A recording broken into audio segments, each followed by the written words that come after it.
Hello ladies and gentlemen, I am Coach Tobias Forst, founder of Achilles Life Coaching, and today's topic is, do you really know him? This is a video dedicated to you ladies dating men and to those men among my viewers who also date men, in order to find out as soon as possible if you're in fact dating a narcissist.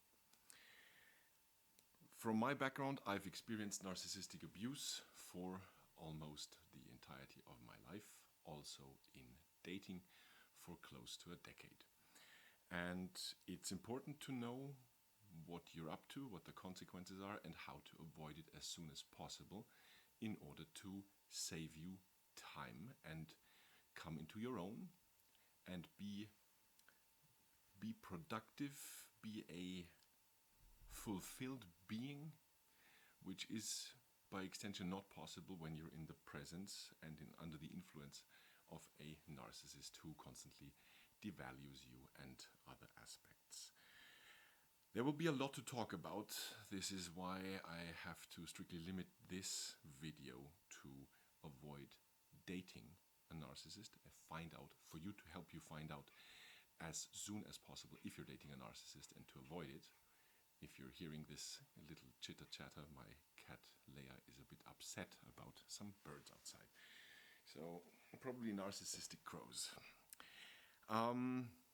So what are patterns, narcissistic patterns during the love bombing phase? We're strictly talking about the love bombing phase, the beginning, in order for you to be able to prevent experiencing the subsequent devaluation phase, the discards, and once a relationship at a certain point with a narcissist is over for you, the hoovering, and round it goes. So love bombing patterns. Ladies and gentlemen dating men, you're on a date with a guy and he asks you few questions because he has a lot to talk about himself. Apologies. Or he asks you strange questions during the first few weeks, like, tell me what makes you sad? What hurts you? And you might think, why is he asking that? Or you might think, yeah, I'm at a point where enough trust has been built up with this man, so I can share what causes negative emotions within me. The purpose for the narcissist to do that with you ladies is to write his own user manual for you. Okay, this hurts her in that way, that hurts her in a particular other way, and I can at some point during the devaluation phase just push the buttons because she was so eager to share her deepest vulnerabilities. Don't let them write their user manual for you. A normal man, you're dating a normal man and you've entered a committed exclusive relationship after a few months, and 1.5 years later into this relationship for you with your normal man, your healthy and sane man. Let's say you're on a vacation in Italy and you're having dinner, and all of a sudden you go quiet and feel a little unsettled, and your now boyfriend asks you, babe, what's wrong? And you start to open up and share that at a neighboring table, the way that a particular man treats his daughter causes you some hurt feelings, makes you feel miserable, or whichever it might be. And a normal man would be very fine and okay with it, that you share this after 1.5 years at the particular point when this arises in your life with him, and he hasn't been pushing for finding that out during week 2 of dating. And then you have a conversation. Then if he asks the right questions, you feel safe enough to open up emotionally, and he will not use it against you. He's not writing a user manual. He tries to find out points, the healthy man that is, that he's open to finding that out. He's not actively pushing for it in order to, in that context, in that example, help you be shielded emotionally from such situations. What other narcissistic patterns during the love bombing phase can you experience while dating a male narcissist? He is constantly trying to impress you. He might accidentally drop the car keys on the second date, or the first date even, to have you see what kind of car he drives. He goes for super expensive dinners right from the get-go. You get sent flowers to work and you're just dating 3.5 weeks. It's like him trying to be, I think it was Marvel Comics with the mutants, multiple man. His only skill, he was a normal guy, his only skill was he could multiply himself, so he could attend to different tasks at the same time. So imagine a narcissist is basically your multiple man, doing this, doing that, and invading your space, and you're trying, and everything is done for you. The sex is amazing, the flowers and the dinner, and he's so attentive. And oh my gosh, I've never experienced anything like this. And this is too good to be true. Exactly. It is exactly that. It is too good to be true. Because with all the bombarding, handing you the opium in every aspect of your life, which will be removed from you in order to check how addicted you might have become and how much effort you now put in to get back to where you were in the beginning, which will never happen. This is part of the love bombing, when you have someone overly generous and trying to be in your life in every and any instance, so that you fail to see the red flags popping up behind your narcissistic multiple man. He interrupts you. He has a lot to say, ladies. You gotta understand, he has a lot to share with you, to have you see his glorious existence and the honor that he's bestowing upon you, that you are in his almost divine presence. He devalues your stories and achievements. So you might share something about work situation where you've completed a project successfully and you're really happy with it because you put in a lot of hours and thought about it over the weekends, and now it's done. You've achieved something. And that might not suit or go well with his own ego, because we're talking about clinically toxic people with a fragile, very fragile ego. So he might try to one-up you. But his projects and responsibilities, so much more. Interesting that narcissists use the term of responsibility very often. It's really curious. But we'll get to that later. One more thing about devaluation. Imagine you've been dating for a few months and you're at a restaurant, and you in particular order a specific wine that you've never had because it's a typical wine from the region that the owners of that restaurant come from. And out of the blue, he asks you, would you remember the wine when you have to order it again?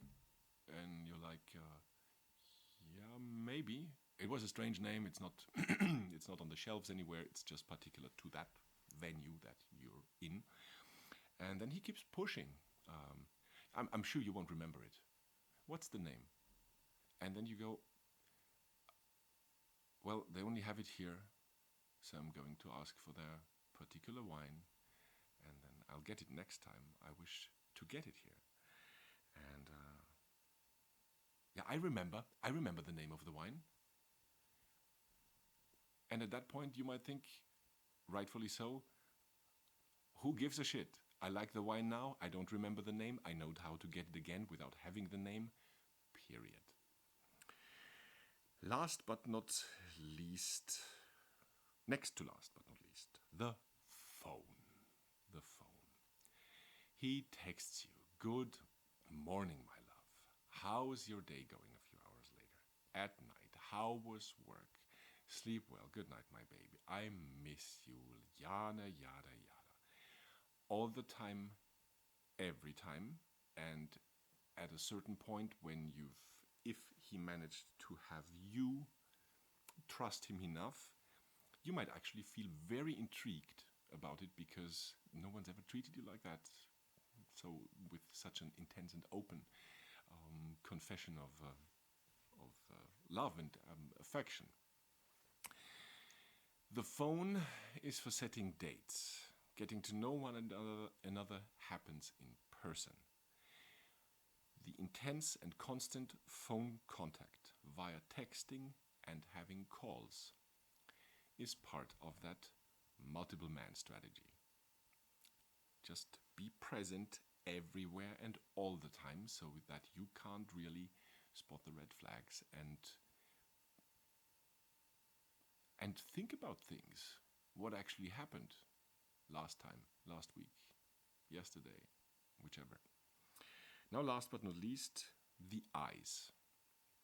There are two major modes in a narcissist's eyes.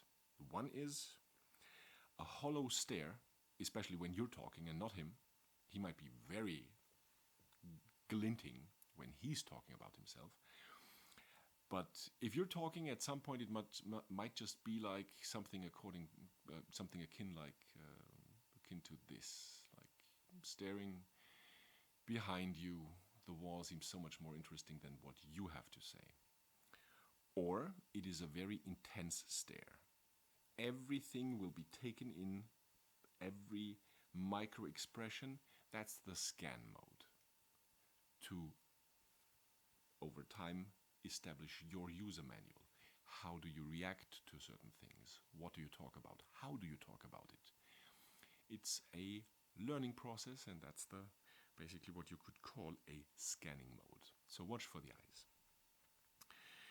Now you might say, ladies and gents, dating men, cool, now I know what to look for. Easy peasy lemon squeezy, I won't ever date a narcissist again. But, and this goes especially out for you right now, ladies, there are certain things that are in your way. Some of it applies to you gentlemen as well, dating men, but there are certain aspects that biologically relate to women more than they do to you. So what's in your way? Empathy. Empathy can be to your detriment. You might actually be a magnet for narcissists due to your high level of empathy. You might think about his stories of his very rough childhood, how he was mistreated, how he was neglected, whichever it is. Are you a rescuer?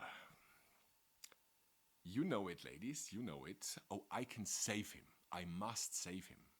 His life will be different if he just lets me save him. Then there's hope. If only he has enough time in a safe environment with me, he will change and be able to overcome his past. To those three aspects, empathy, you might possibly being a rescuer, or having hope. I'll say this. Has he been to therapy to fix his yesterday? Is he getting coaching to fix his tomorrow? Is he putting in the work to improve himself, to shed the carapace of, let's say, the rough childhood, most likely? Is he taking responsibility? The answer to all of that, ladies, is no. No work, no responsibility, no coaching, no therapy, because all those people that he might have, or he claims that he might have tried, they suck. They don't understand him. They don't get him, because he's special, ladies. So, to be very blunt, fuck his fucked up childhood. Not your problem. We all come with things in life that hurt us in some way or another, and we have the choice to do something about it or to play the victim card. And you will hear the victim card from a narcissist a lot. So what else is in your way? It would be great if we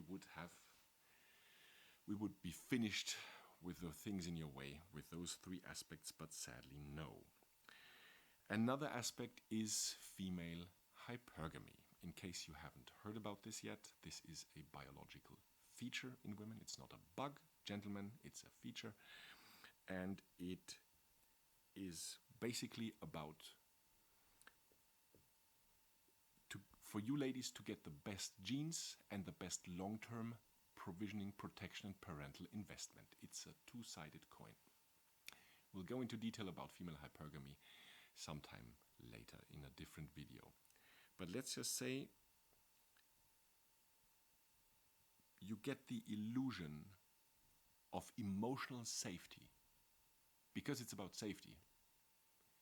Emotional safety, it's simulated, ladies. All the professions of love are attempts for him basically to coerce you into giving him validation. He's in a way trying to verbally pay you up front for your emotional investment into him so that he gets his narcissistic supply. And your biological female hypergamy might get in the way if you believe the construction of emotional safety with this guy. It's a lie, it's a facade, it's shallow, it is simply not there.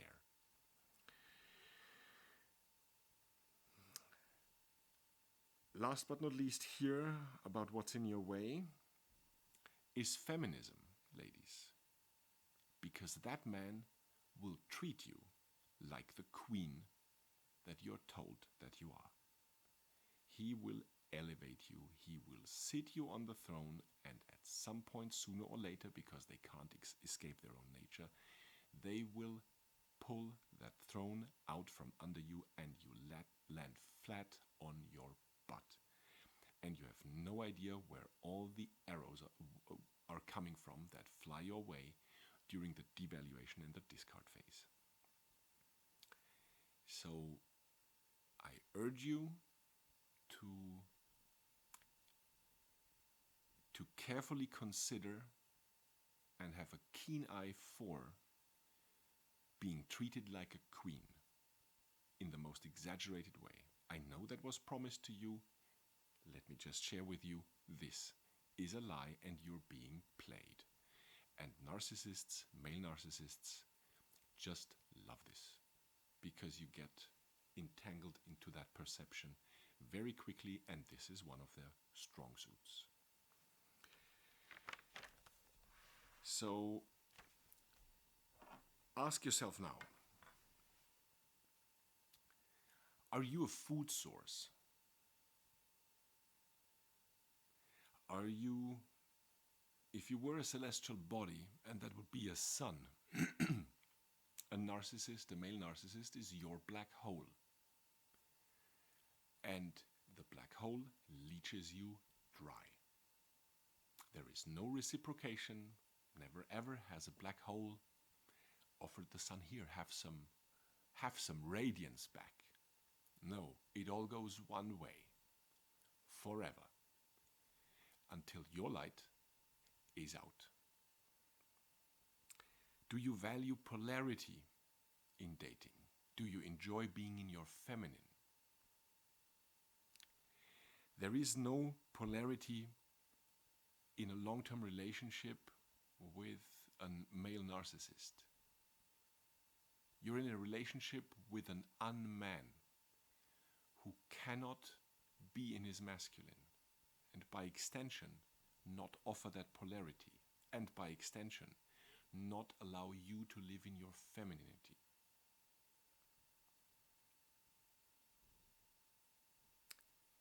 Let's briefly talk about sex.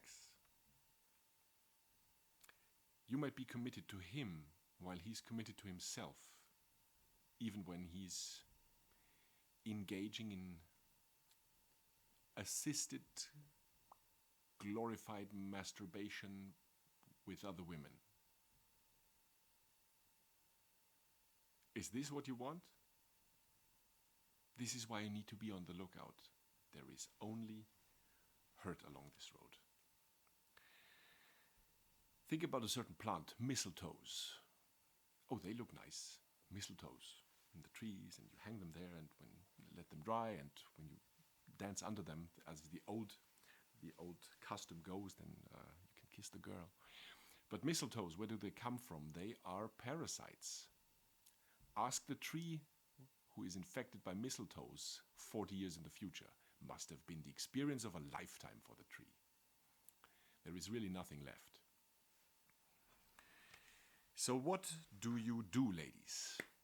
Here's the takeaway for you, the takeaways. Leave out of love to yourself. Because you have to do with an AI, an artificial intelligence, an operating system that never receives any updates on empathy and actually valuing and loving you.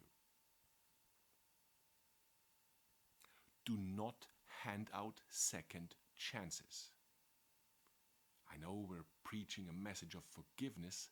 Bullshit. No second chances. But we're all equal, as the message goes. Are we? I wonder. Are we really? Are you, as a healthy woman, or as I addressed before, a healthy man dating men, who is not intentionally hurting other people, are you the equal of a parasite? You have to make up your own mind. I know my answer. And be judgmental. I know this is such a harsh word. Don't be judgmental. Don't be judgmental. Please be judgmental for your own sake, because if you're not, it is at your own peril, ladies. Be judgmental. And if you don't like the word, then at least have a preference. Have a preference for your own sanity, your own health, your own well-being, your own potential to live the life that you wish to live without constantly spending your essence and your life energy for an energy vampire.